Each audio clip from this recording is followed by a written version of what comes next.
Welcome to Shyam institute daily current affairs. ఈరోజు జనవరి 30, 2023 వివిధ వార్తాపత్రికల్లో వచ్చిన ముఖ్యమైనటువంటి అంశాలు ఇప్పుడు మనం చూద్దాం.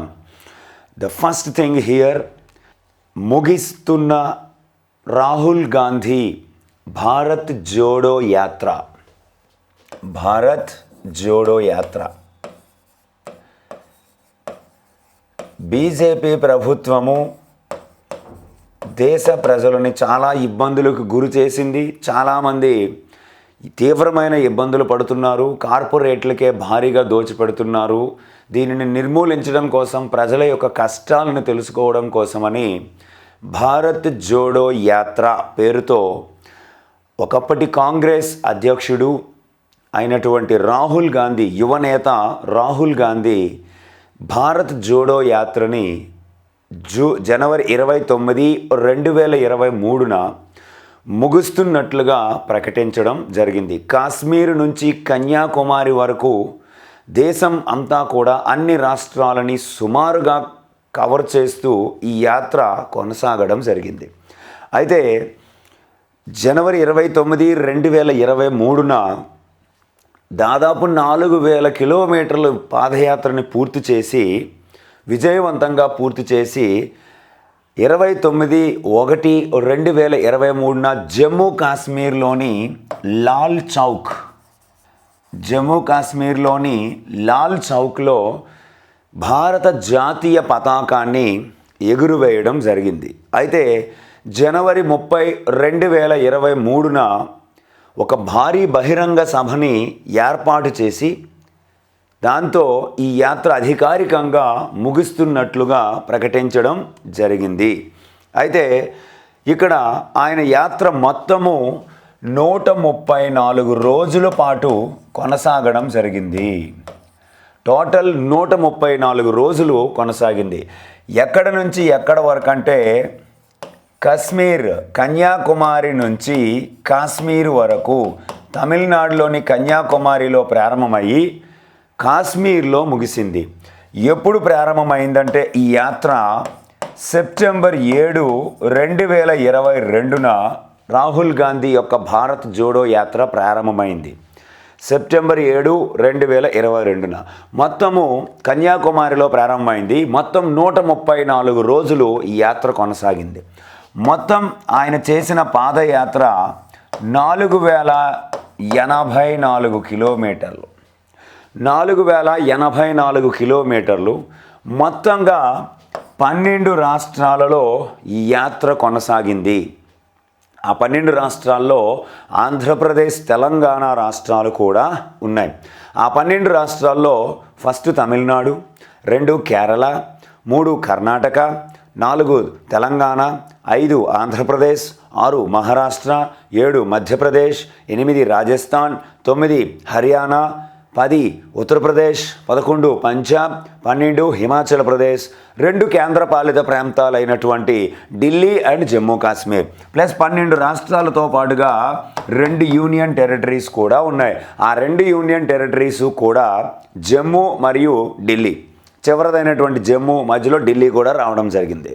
మొత్తం 12 బహిరంగ సభలు ఏర్పాటు చేశారు. 100కు పైగా కార్నర్ సమావేశాలు ఏర్పాటు చేశారు. 13 మీడియా సమావేశాలని ఏర్పాటు చేశారు. 275 చోట్ల నడుస్తూ 100 చోట్ల కూర్చొని ముఖాముఖీలు నిర్వహించి ప్రజల సమస్యలను తెలుసుకున్నారు. ప్రభుత్వం మీద విమర్శించడం కూడా జరిగింది. అధికారికంగా జనవరి 30, 2023 షేర్-ఏ కాశ్మీర్ స్టేడియంలో ఒక బహిరంగ సభతో దీన్ని ఆపివేయడం జరుగుతుంది. కాబట్టి ఈ భారత్ జోడో యాత్ర ఖచ్చితంగా ప్రశ్న వచ్చే అవకాశం ఉంది. మనం పొలిటికల్గా బీజేపీ అధికారంలో ఉంది, కేంద్రంలో రాహుల్ గాంధీకి సంబంధించిన ఎందుకు ఇస్తాడనుకోవడానికి లేదు. ఖచ్చితంగా దీనిని కూడా ప్రశ్నగా ఇచ్చే అవకాశం మనం పరిశీలించాలి. రైట్. దీని తర్వాత ఆర్టికల్ మనకి ప్రముఖ శాస్త్రవేత్త, మహిళా శాస్త్రవేత్త, హైదరాబాదులో స్థిరపడినటువంటి లేదా షాద్ నగర్లో ఉన్నటువంటి గొట్టిముక్కల ఉమాదేవి, ఈమె మన భారత అంతరిక్ష పరిశోధనా సంస్థ ఇండియన్ స్పేస్ రీసెర్చ్ ఆర్గనైజేషన్ ఈ సంస్థ ప్రపంచంలో స్పేస్ ప్రోగ్రామ్స్లో ఎలాంటి రికార్డులను సృష్టిస్తుందంటే అది మామూలుగా కాదు, అద్భుతమైన రికార్డులను సృష్టిస్తుంది. ఆ రికార్డులు సృష్టిస్తున్న ఇస్రో రీసెంట్గా భూటాన్ దేశంలో ఒక గ్రౌండ్ స్టేషన్ని ఏర్పాటు చేయడం జరిగింది. ఇప్పటికే భూటాన్కి ఉపగ్రహ సేవలు అందించడం జరుగుతుంది. సైన్స్ అండ్ టెక్నాలజీలో భూటాన్కి భారత్ భారీగా సహకారం అందిస్తుంది. ఇప్పుడేమో ఇస్రో యొక్క గ్రౌండ్ స్టేషన్ని భూటాన్లో నెలకొల్పడం జరిగింది. ఆ భూటాన్ గ్రౌండ్ స్టేషన్కి మొత్తంగా సారథ్యం లేదా చైర్పర్సన్గా ఎంపిక చేయబడినటువంటి వ్యక్తి గొట్టిముక్కల ఉమాదేవి గారు. ఖచ్చితంగా దీన్ని మనం గుర్తుపెట్టుకోవాలి. అయితే ఇప్పటికే అంటార్కిటికాలో కూడా భారతదేశం యొక్క గ్రౌండ్ స్టేషన్కి ఈమె అన్ని రకాల పనుల్ని దగ్గర ఉండి పర్యవేక్షించడం జరిగింది. కాబట్టి మహిళా సాధికారత అంటే ఇంతకంటే ఏం కావాలి? ఇస్రోలో ఒక చిన్న అప్రెంటిస్షిప్ స్థాయిలో జాయిన్ అయ్యి ఇస్రో కేంద్రాలకి సారథ్యం వహించేటువంటి స్థాయికి ఎదగడం ఒక అద్భుతమైనటువంటి విషయంగా మనం చెప్పుకోవచ్చు. ఓకే, తర్వాత షుడ్ రిమెంబర్, ఖచ్చితంగా పేరు గుర్తుపెట్టుకోండి, గొట్టిముక్కల ఉమాదేవి గారు. ఈమె భూటాన్కి సంబంధించిన ఇస్రో యొక్క గ్రౌండ్ స్టేషన్కి సారథ్య బాధ్యతలని స్వీకరించడం జరిగింది. రైట్, నెక్స్ట్ వన్, ఇది నా అడ్డా. ఆస్ట్రేలియన్ ఓపెన్ మెల్బోర్న్లో జరిగిన జనవరి 29, 2023 మెల్బోర్న్లో జరిగిన పురుషుల సింగిల్స్ ఫైనల్లో సెర్బియా దేశానికి చెందిన టెన్నిస్ క్రీడాకారుడు నోవాక్ జుకోవిచ్ ఫైనల్లో గ్రీసు దేశానికి చెందిన సిట్సిపాస్ను ఓడించడం జరిగింది. 6-3, 7-6, 7-4, 7-6, 7-5 సెట్ల తేడాతో ఫైనల్లో గ్రీసు దేశానికి చెందిన సిట్సిపాస్ను నోవాక్ జోకోవిచ్ ఓడించి ఆస్ట్రేలియన్ ఓపెన్ పురుషుల సింగిల్స్ని గెలుపొందడం జరిగింది. అయితే ఇది చాలా ఇంపార్టెంట్. ఇది నోవాక్ జోకోవిచ్కి 10వ ఆస్ట్రేలియన్ ఓపెన్ టైటిల్, 10వది. అయితే 2009 నుంచి ఇప్పటి వరకు 2009, 2010, 2011, 2012, 2013, 2014, 2015, 2016, 2017, 2018 అంటే మనకి ఎంత అద్భుతమైనటువంటి రికార్డు సృష్టించాడంటే 2019 తర్వాత నుంచి 2019, 2020, 2021, 2022, 2023 5 గత 5 టైటిళ్లలో అంటే గత 5 సంవత్సరాలలో ఇది ఈయనకి 4వ ఆస్ట్రేలియన్ ఓపెన్ టైటిల్ గత 5 ఏళ్లలో. అంటే గత సంవత్సరం 2022లో కిందటి సంవత్సరము ఆస్ట్రేలియన్ ఓపెన్లో నోవాక్ జోకోవిచ్ పాల్గొనలేదు. దీనికి కారణం ఏమిటంటే కోవిడ్ వ్యాక్సినేషన్. కిందటి సంవత్సరం 2022లో ఇట్ మీన్స్ చాలా ఇంపార్టెంట్, ఆస్ట్రేలియన్ ఓపెన్ జరిగినప్పుడు ఈయన ఓపెన్ ఆడడానికి రావడం జరిగింది. ఆస్ట్రేలియాలోని ఎయిర్పోర్ట్లో కోవిడ్ వ్యాక్సినేషన్ టీకా అవైలబుల్గా జోకోవిచ్ది లేదని చెప్పి వాళ్ళు అక్కడ ఆయన్ని ఆపడం జరిగింది. ఆస్ట్రేలియా రూల్స్ ప్రకారం ఆయన ఒక్క వ్యాక్సిన్ కూడా వేసుకోకపోవడంతో సర్టిఫికేట్ లేదు, నేను వేసుకోను, అది నా ఇష్టం అని చెప్పి కోర్టుకు వెళ్ళినా కూడా ఆస్ట్రేలియాకు అనుకూలంగా తీర్పు రావడంతో ఆయన అదే ఎయిర్పోర్ట్లోంచి వెనక్కి వెళ్ళిపోవడం జరిగింది. దాంతో 2019 నుంచి 2023 వరకు జరిగిన 5 ఆస్ట్రేలియన్ ఓపెన్లో 4 సార్లు విజేతగా నిలిచాడు. 2019, 2020, 2021, 2023. అలాగే ఇది ఈయనకి 10వ ఆస్ట్రేలియన్ ఓపెన్ టైటిల్. అంతేకాకుండా ఓవరాల్గా ప్రపంచంలో ఇది ఆయనకి 22వ గ్రాండ్ స్లామ్ టైటిల్. ఇప్పటికే స్పెయిన్ దేశానికి చెందిన రఫేల్ నాదల్ 22 గ్రాండ్ స్లామ్ టైటిల్స్ని గెలిచి అగ్రస్థానంలో ఉంటే ఆయన సరసన నోవాక్ జోకోవిచ్ చేరాడు. ఇది చాలా ఇంపార్టెంట్, ఖచ్చితంగా గుర్తుపెట్టుకోండి. మొదటి స్థానంలో అత్యధిక పురుషుల సింగిల్స్ గ్రాండ్ స్లామ్ టైటిల్స్ని సాధించినది రఫేల్ నాదల్ స్పెయిన్ 22, నోవాక్ జోకోవిచ్ సెర్బియా 22, రోజర్ ఫెడరర్ స్విట్జర్లాండ్ 20 టైటిల్స్ని సాధించడం జరిగింది. అయితే ఆస్ట్రేలియన్ ఓపెన్ పరంగా ఈయనకి ఇది 10వ ఆస్ట్రేలియన్ ఓపెన్ టైటిల్. అయితే ఒక గ్రాండ్ స్లామ్ టోర్నమెంట్లో అత్యధిక టైటిల్స్ని సాధించిన 3వ టెన్నిస్ క్రీడాకారుడిగా నోవాక్ జోకోవిచ్ చరిత్ర సృష్టించాడు. ఇప్పటికే రఫెల్ నాదల్ 14 గ్రాండ్ స్లామ్ టైటిల్స్ని ఫ్రెంచ్ ఓపెన్లో గెలుపొందడం జరిగింది. అలాగే మార్గరెట్ కోర్ట్ అనే ఆస్ట్రేలియన్ మహిళా టెన్నిస్ క్రీడాకారిణి మొత్తంగా 11 టైటిల్స్ గెలిచింది ఈమె ఆస్ట్రేలియన్ ఓపెన్లోనే. 3వ స్థానంలో నోవాక్ జోకోవిచ్ 10 ఆస్ట్రేలియన్ ఓపెన్ టైటిల్స్ని గెలుపొందడం జరిగింది. కాబట్టి ఇది చాలా చాలా ఇంపార్టెంట్ అయినటువంటి అంశము, ఖచ్చితంగా మనం గుర్తుపెట్టుకోవాలి. రైట్, నెక్స్ట్ వన్, జర్మనీదే హాకీ ప్రపంచ కప్. మనకి 2023లో 15వ ప్రపంచ కప్ హాకీ జరిగింది. 29 జనవరి 2023న ఒడిస్సాలోని భువనేశ్వర్లో జరిగినటువంటి ఫైనల్ మ్యాచ్లో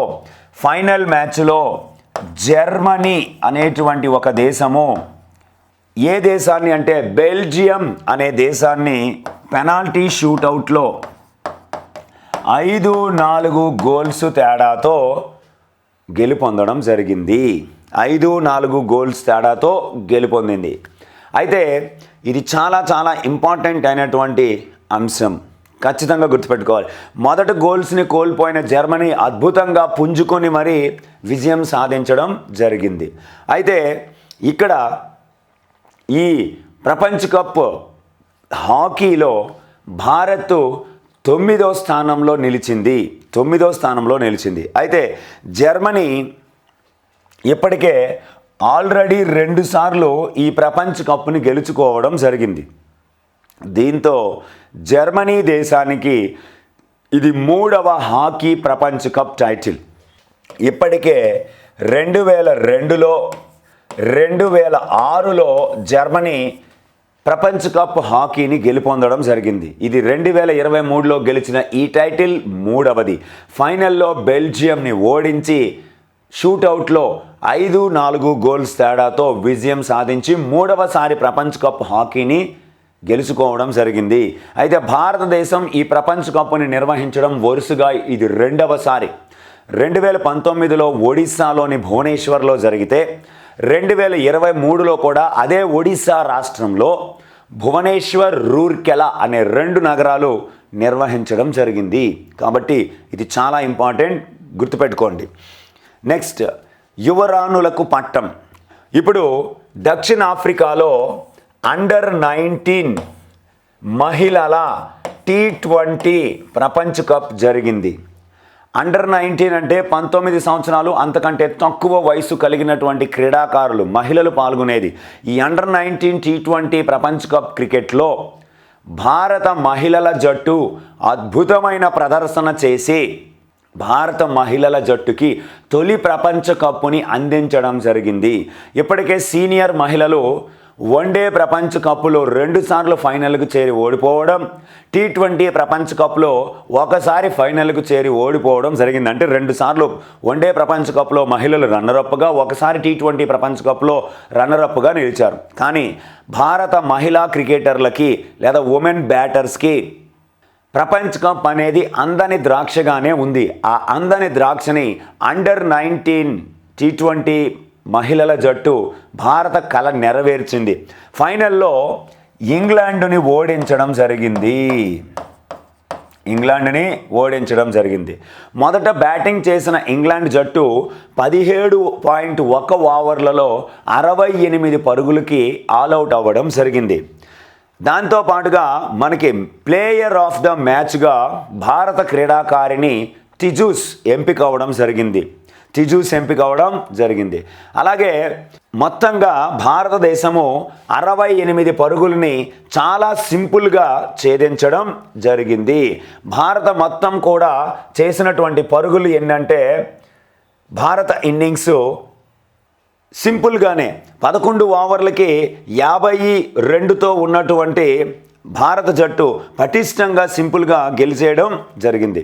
అలా ఈ ఇంగ్లాండ్పై గెలిచినటువంటి భారత అండర్-19 మహిళల జట్టు తొలిసారిగా భారతదేశానికి మహిళల T20 ప్రపంచ కప్ని ఓవరాల్గా ప్రపంచ కప్ని అందించడం జరిగింది. ఇది మాత్రం ఖచ్చితంగా గుర్తుపెట్టుకోండి. దీంతో అండర్-19 విజేతగా నిలిచిన ఈ జట్టుకి BCCI board of control for cricket in India 5 కోట్ల బహుమతిని ప్రకటించడం జరిగింది. 5 crores.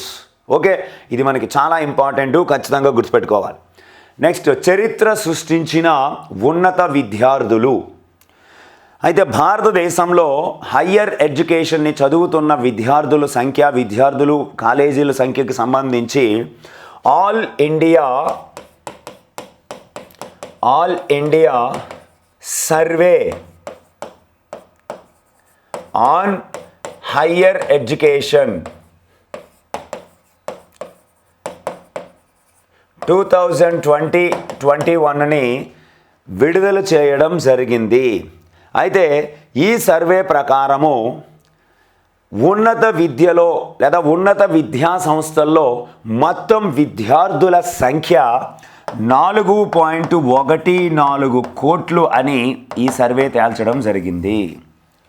4.14 కోట్లకు చేరి భారతదేశ చరిత్రలో ఉన్నత విద్యలో 4 కోట్లకు పైగా విద్యార్థులు చదవడం ఇదే తొలిసారి. అలాగే ఇందులో గత నివేదిక ప్రకారము 3.85 కోట్ల ఉన్నత విద్యార్థులు ఉంటే ఇప్పుడు అది 4.14 కోట్లకు చేరుకోవడం జరిగింది. మహిళా విద్యార్థుల సంఖ్య 2.01 కోట్లు.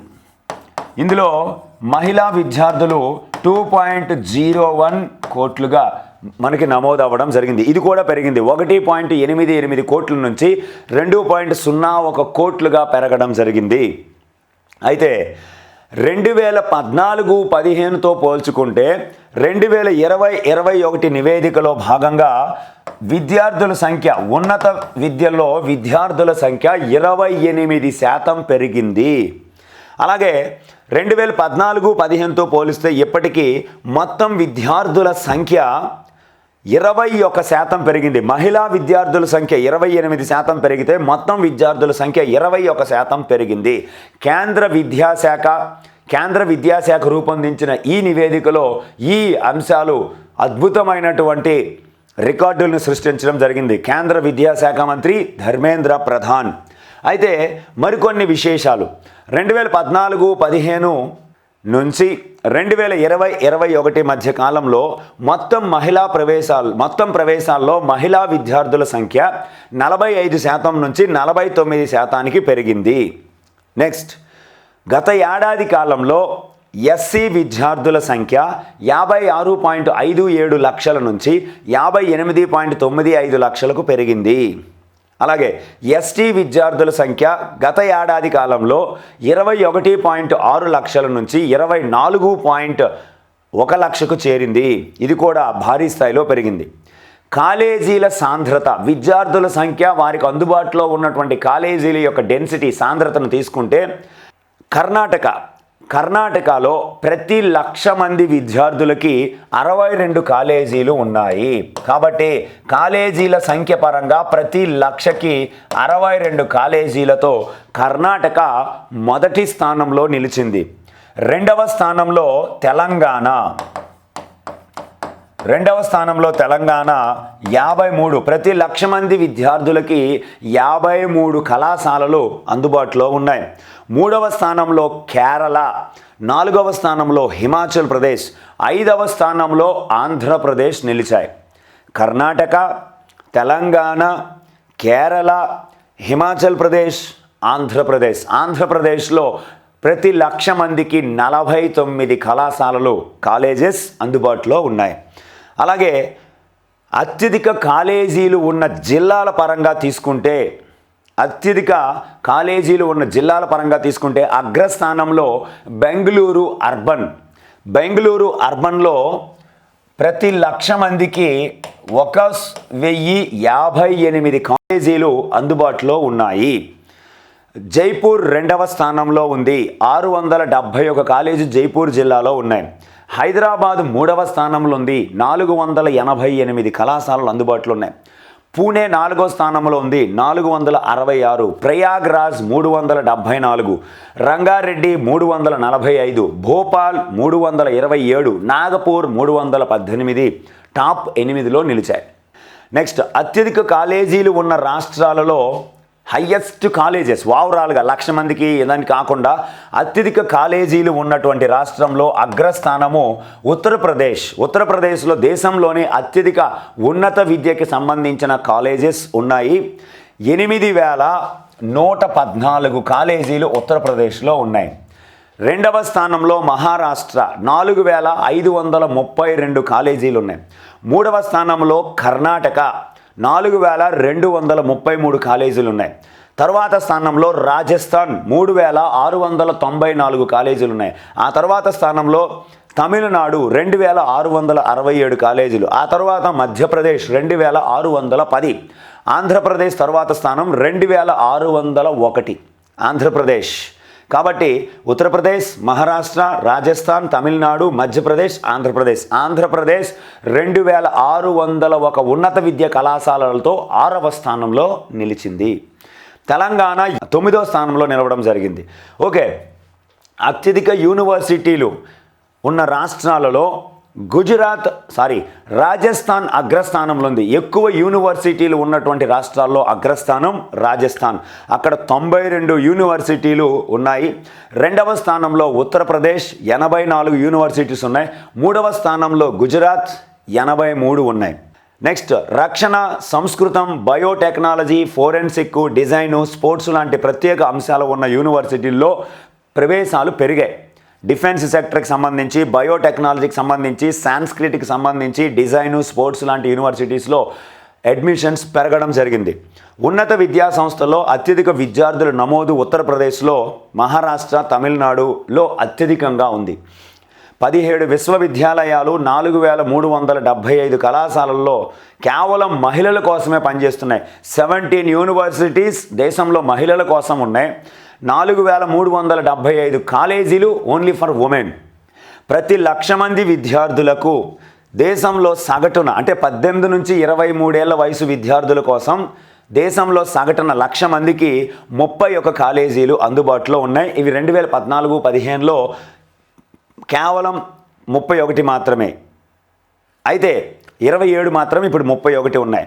ఉత్తీర్ణులయ్యే విద్యార్థుల సంఖ్య 2019-20లో 94 లక్షలు ఉండగా 2020-21కి 95 లక్షలకు పెరిగింది.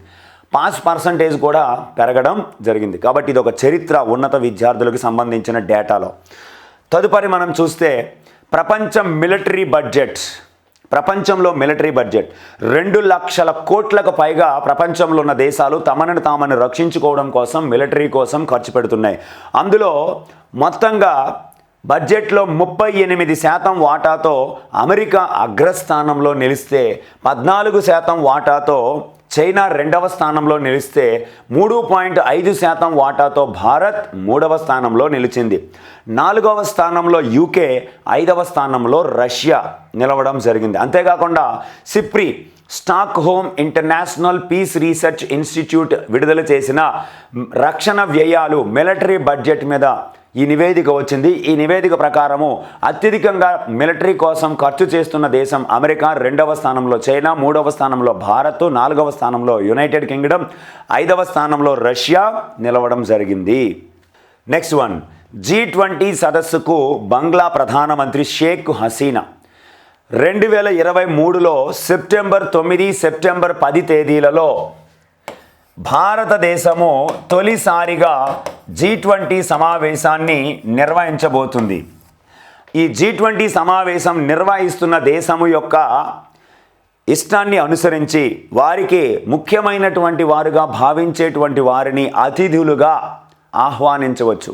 అందులో భాగంగా G20లో సభ్యత్వం లేని మన మిత్ర దేశమైన బంగ్లాదేశ్ని ఆహ్వానించే అవకాశం ఎక్కువగా ఉంది. ఆమె హాజరయ్యే అవకాశం ఉంది.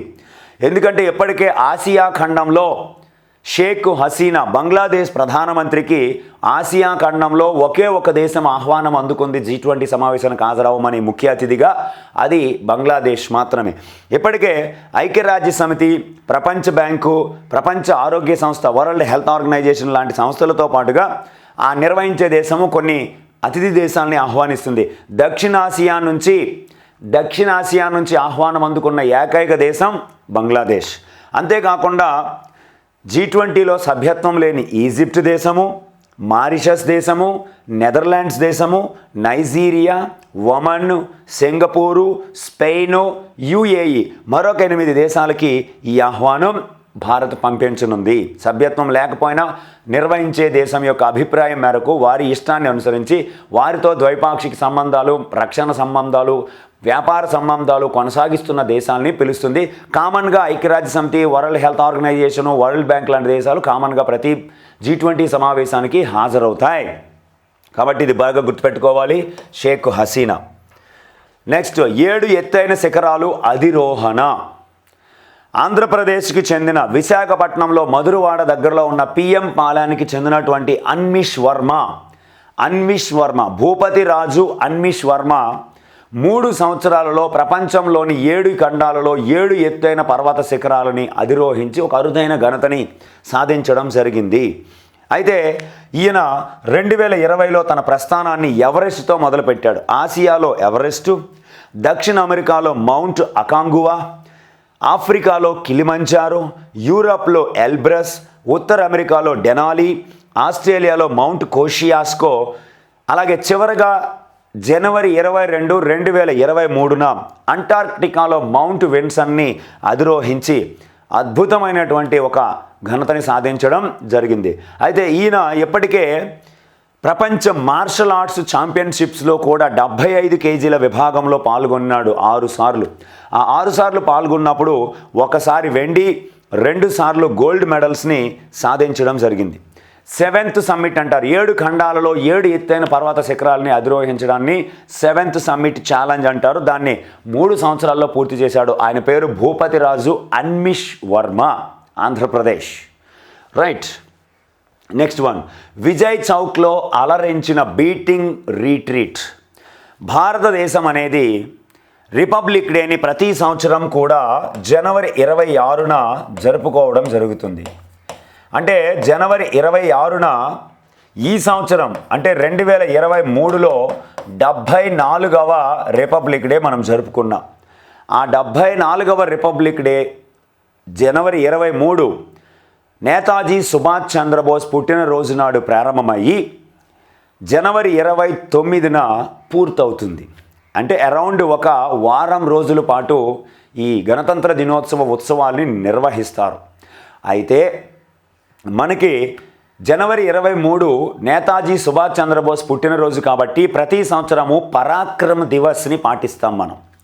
అలాగే రిపబ్లిక్ డేని న్యూఢిల్లీలో ఉన్నటువంటి కర్తవ్య పద్లో నిర్వహిస్తారు. కర్తవ్య పద్, గతంలో దీన్ని రాజ్పథ్ అని పిలిచేవారు. ఇప్పుడు దాన్ని మనం కర్తవ్య పదాన్ని 2022 సెప్టెంబర్ 8వ తేదీన దీని పేరు మార్చడం జరిగింది, కర్తవ్య పద్. అయితే 3 కిలోమీటర్లు ఉన్న ఈ కర్తవ్య పదు రాష్ట్రపతి భవన్ నుంచి ఇండియా గేట్ని కలుపుతుంది. ఆ మార్గంలో ఈ పరేడ్ నిర్వహించడం జరుగుతుంది రిపబ్లిక్ డేకి. ఈ సంవత్సరం రిపబ్లిక్ డేకి ఈజిప్ట్ అధ్యక్షుడు అబ్దెల్ ఫతా అల్ సీసీ హాజరవ్వడం జరిగింది. Abdel Fattah al Sisi is the chief guest for the republic day 2023 for India. అయితే ఇవి ముఖ్యమైన అంశాలు. వీటితో పాటుగా జనవరి 23న ప్రారంభమయ్యే republic day beating the retreat అనేది ముగింపోత్సవం. రిపబ్లిక్ డే ముగింపోత్సవాన్ని ఏమని పిలుస్తారని అడిగితే బీటింగ్ ద రీట్రీట్. దీన్ని ప్రతి సంవత్సరం జనవరి 29న నిర్వహిస్తారు. ఎక్కడ నిర్వహిస్తారంటే విజయ్ చౌక్లో నిర్వహిస్తారు, న్యూఢిల్లీలో. అయితే ఇక్కడ అన్ని పారామిలిటరీ బృందాలు, డ్రోన్లు ఉత్సవాలు, తర్వాత అన్ని రకాల గీతాలని ఆలపించడం అనేది జరుగుతుంది. దీని తర్వాత తేనెటి విందిచ్చి డిస్బర్స్ అవ్వడం జరుగుతుంది. అయితే కార్యక్రమము సైనిక పారామిలిటరీ దళాలు నిర్వహించినటువంటి అద్భుతంగా అలరించింది. రాష్ట్రపతి ద్రౌపది ముర్ము కూడా అద్భుతంగా హాజరయ్యి సాయుధ దళాలు ఆమె హాజరైనప్పుడు మంచి లయబద్ధంగా నృత్య ప్రదర్శన చేయడం జరిగింది, సంగీత ప్రదర్శన చేసుకోవడం కూడా జరిగింది. రాష్ట్రపతికి ప్రధానమంత్రి నరేంద్ర మోడీ, రక్షణ మంత్రి రాజ్నాథ్ సింగ్ కూడా స్వాగతం పలికారు. ఉపరాష్ట్రపతి జగదీప్ ధన్కర్ కూడా, అలాగే పలువురు కేంద్ర మంత్రులు కూడా హాజరయ్యారు. అలాగే ఈ సందర్భంగా సైనికులు చేసిన విన్యాసాలు 3D ప్రదర్శన అద్భుతంగా కనిపించాయి. అలాగే కదం కదం బడాయే జా, ఆయ్ మేరే వతన్ కే లోగో వంటి దేశభక్తి గీతాలను కూడా ఆలపించడం జరిగింది. అంతేకాకుండా ఈ బ్యాండ్ బృందాలు, వాయిద్య బృందాలు సారే జహాస అచ్చాతో ఈ కార్యక్రమాన్ని ముగించడం జరిగింది. 3500 స్వదేశీ పరిజ్ఞానంతో తయారు చేసిన డ్రోన్లు ఏర్పాటు చేసిన ప్రదర్శన రద్దు చేయడం జరిగింది. ఎందుకంటే నిన్న ఢిల్లీలో చిన్న చిన్న వర్షం పడవడం వలన ఈ డ్రోన్ల ప్రదర్శనని రద్దు చేస్తున్నట్లుగా ప్రకటించారు. అలా బీటింగ్ ద రీట్రీట్ అనేది రిపబ్లిక్ డేకి ముగింపోత్సవంగా మనం చెప్తారు. అది ఈరోజు మనకి ప్రముఖ దినపత్రికల్లో వచ్చినటువంటి పూర్తి ముఖ్యమైనటువంటి కాంపిటేటివ్లో ఉపయోగపడేటువంటి current affairs. Okay, all the best for your next examinations. Thank you.